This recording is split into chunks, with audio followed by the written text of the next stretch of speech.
Ciao a tutti da Mirko, oggi vediamo i Coco 2275 1950 KV, motori della SkyStars ideali per racing o freestyle. Se volete acquistarli trovate il link in descrizione.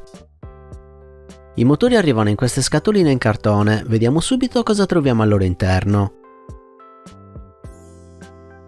Abbiamo un motore, un set di viti e un dado per le eliche.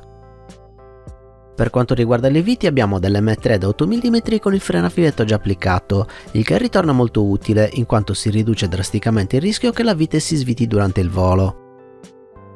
Il dado fornito in dotazione è un autobloccante M5 in alluminio.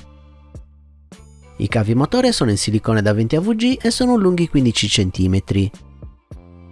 Passiamo all'analisi del motore. Come possiamo notare dalla scritta si tratta di un 2275 o in altri termini abbiamo un 2207.5. Questi motori sono da 1950 kV. Gli SkyStars Coco sono presenti con quest'unico modello e non sono disponibili altre varianti. Da una parte questo limita la scelta, ma dall'altra il modello disponibile è quello con le caratteristiche più richieste, in quanto i 1950 kV sono diventati lo standard per i droni FPV da 5 pollici. L'albero motore è alto 13 mm ed è realizzato in titanio cavo, che gli conferisce un'elevata resistenza ed un peso contenuto. La campana è di tipo Unibel, quindi realizzata in un corpo unico che integra calotta e struttura, in modo da avere una tenuta migliore durante i crash rispetto ai design tradizionali. I magneti sono degli N52H che garantiscono un'elevata efficienza anche sotto carichi elevati, la distanza con lo statore è veramente minima. I fori di fissaggio hanno un layout da 16x16 mm e la campana è fissata al motore tramite vite M3, caratteristiche piuttosto standard che troviamo in tutti i motori moderni per FPV. Molto bene, passiamo ora all'RC Benchmark 1520 per i test con le nostre 3 eliche. Come batterie userò delle 6S da 1300 mAh.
Ed eccoci arrivati ai risultati dei test e i valori ottenuti indicano un motore che va a inserirsi nella fascia medio-alta di mercato.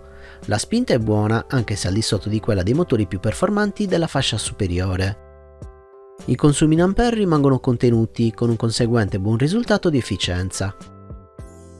In conclusione ci troviamo davanti a un motore con caratteristiche in linea rispetto a quelle di altri prodotti sulla stessa fascia. I punti di forza sicuramente sono la costruzione, con l'albero in titanio e un design Unibel che gli conferisce un'ottima resistenza agli urti, particolare che mi è stato confermato dai vari piloti che li utilizzano. Questo fa sì che questi motori siano indicati per gli scenari più impegnativi come bundle racing, dove sia richiesto un motore che non si distrugga al primo crash. Per quanto riguarda il racing, sicuramente andando a spendere qualcosina in più si trovano dei motori più validi in termini di spinta, tuttavia gli SkyStars possono essere presi in considerazione se si cerca qualcosa con una buona resistenza e ad un buon prezzo. Per oggi è tutto, se il video vi è piaciuto lasciate un like, iscrivetevi e attivate la campanella. Per supportare il canale vi ricordo di acquistare sempre attraverso il link in descrizione o diventando miei patrons cliccando il link a fine video.